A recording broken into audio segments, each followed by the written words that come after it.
Assalamualaikum warahmatullahi wabarakatuh.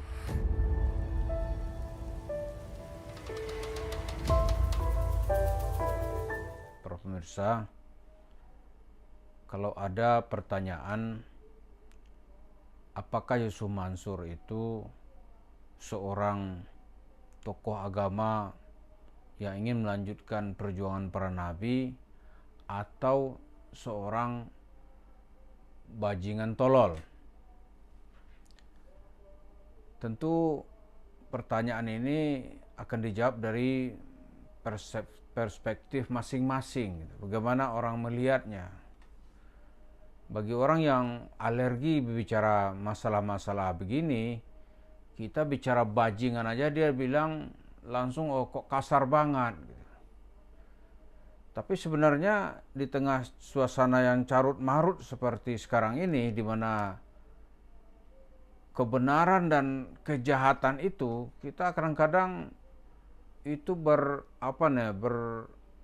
terjalin berkelindan gitu. Entah mana ini yang bicara kebenaran kadang-kadang tidak jelas gitu. Adalah Rocky Gerung itu paling suka membicarakan masalah bajingan, dungu gitu. Nah, misalnya begini ya.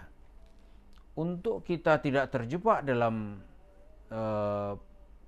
penafsiran liar, sebenarnya di dalam Al-Quran salah satu ciri utama seorang itu mau mengikuti garis hidup para nabi atau sikap perjuangan para nabi itu terdapat dalam surat At-Taubah ayat 128. Bunyinya, Auzubillahi minasyaitonirrajim, Bismillahirrahmanirrahim. Laqad ja'akum rasulun min anfusikum azizun alaihi ma'anittum harisun alaikum wabil mu'minina raufur rahim. Jadi maksudnya kira-kira telah datang rasul dari kalanganmu sendiri. Maksudnya kamu percaya dan telah kamu kenal riwayat hidupnya. Jadi Nabi Muhammad itu tidak pernah tuh terkenal sebagai penipu, nggak ada. Tidak pernah Nabi Muhammad itu dicaci maki orang karena menipu duit pengikutnya, itu nggak pernah ada. Nggak pernah Rasulullah itu terkenal sebagai manusia yang kemaruk atau rakus dengan uang, nggak pernah. Malah disebut laqad ja'akum rasulun min anfusikum, dari kalanganmu sendiri, kamu kenal dia gitu. Kemudian dia itu sangat peduli atas kesulitan yang menimpamu. Coba tuh Nabi Muhammad tuh ciri-cirinya tuh peduli. Bukan dia tuh menindas pengikutnya. Bukan dia mengasih janji-janji palsu gitu. Pengikutnya lapar dia kaya, nggak begitu Nabi Muhammad. Atau dia bersombong-sombong, wah duit gua banyak, tanah di mana, padahal itu hasil tipu semua gitu. Hasil rampok. Kemudian dia ingin sekali katanya, harisun alaikum, dia ingin sekali kamu itu memperoleh keselamatan.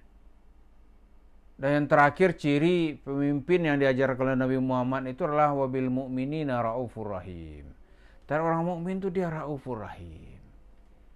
Kalau Yusuf Mansur kita hadapkan yang begini, oh dia takut ini. Dia tidak kepada bil mukminin raufur rahim, tapi dia tuh wabil qasis. Ya kan? Wabil akhbar terhadap pendeta, itu raufur rahim. Oh, kalau dengan pendeta, kawan-kawan pendetanya dia tuh raufur rahim. Gitu kan? Tapi Nabi Muhammad enggak, wabil mu'minina raufur rahim. Terhadap orang mukmin itu dia kasih sayang. Lalu di pedomani ayat ini, mestinya ya nggak ada itu kasus-kasus seorang tokoh yang menjual agama lantas nanti bermasalah gitu. Nggak ada. Nah, padanan kata wabil mu'minina raufur rahim ini itu lawan katanya yang ada di tengah-tengah masyarakat kita adalah dia itu tidak peduli tuh, nggak ada rasa kasihnya terhadap orang-orang susah gitu. Nggak ada.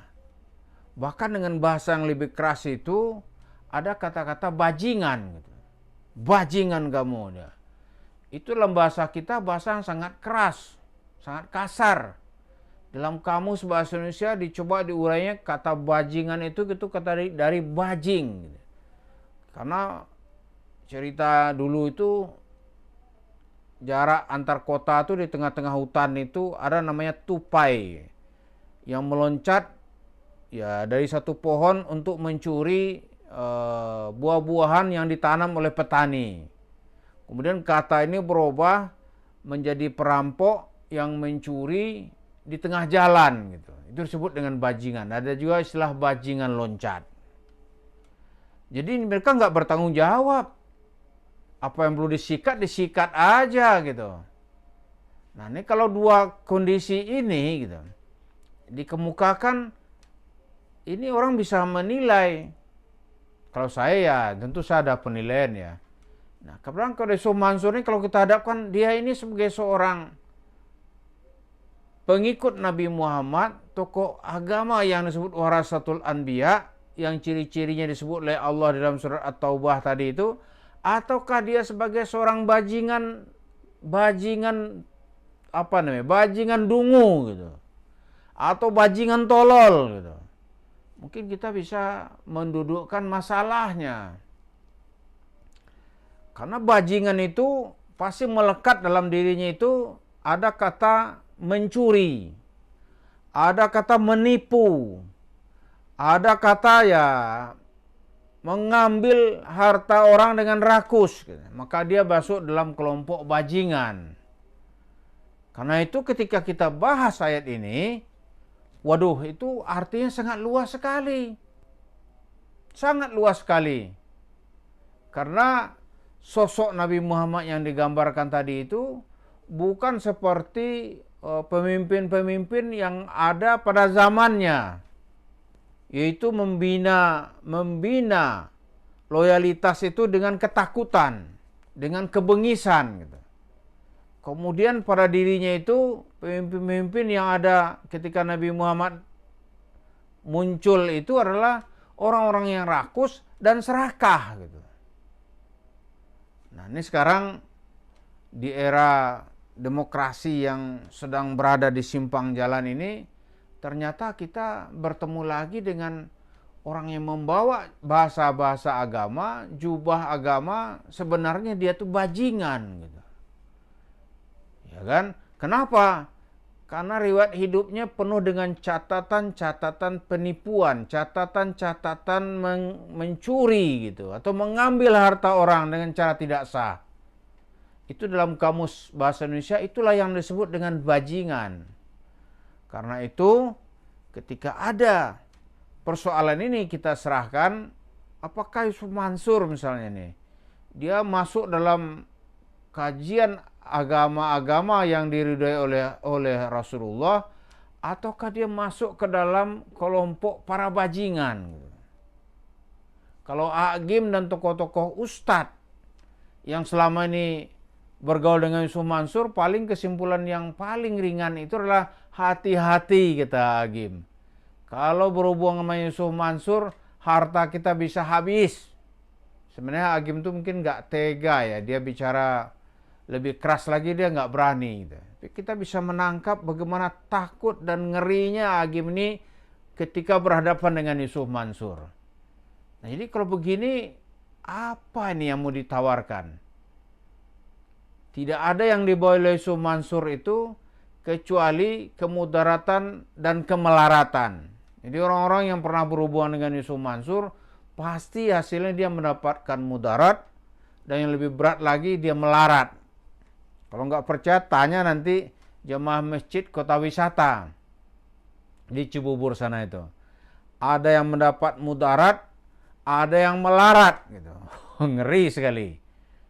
Mudarat karena tertipu dengan cerita agama omong kosong yang penuh cerita-cerita khurafat, penuh dengan keyakinan syirik. Nah, nanti mengikutinya dia akan menjadi melarat. Banyak itu orang-orang yang akhir hidupnya menderita. Rumahnya habis, uangnya habis, gara-gara pernah terpedaya dengan cerita omong kosong Yusuf Mansur. Kita ulang-ulang ini lagi karena hidup di kalangan kita sekarang ini ada dua tokoh atau ada dua permisalan yang disebut itu. Yang pertama mengikuti Nabi Muhammad, yang kedua adalah sebagai seorang bajingan. Kalau dihadapkan kepada Yusuf Mansur, ya silahkan untuk dinilai gitu, di mana posisinya orang ini, supaya kita tidak pernah lagi akan tertipu dengan orang seperti ini dan tokoh-tokoh agama lain yang juga tidak mau ketinggalan gitu, ingin meraup uang dari Bapak Ibu semua. Terima kasih. Assalamualaikum warahmatullahi wabarakatuh.